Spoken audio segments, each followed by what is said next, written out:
தெரியாத பகலுக்கு புரியாத பொழுதொன்று நீ காட்டினாய்.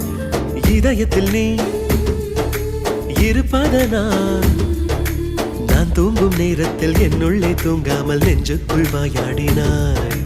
கண்ணாடி நீ கடிகாரம் நான் உன்னுள்ளே ஓடோடி வாழ்வேன். காதல் எனும் கடுதாசி நீ என்றென்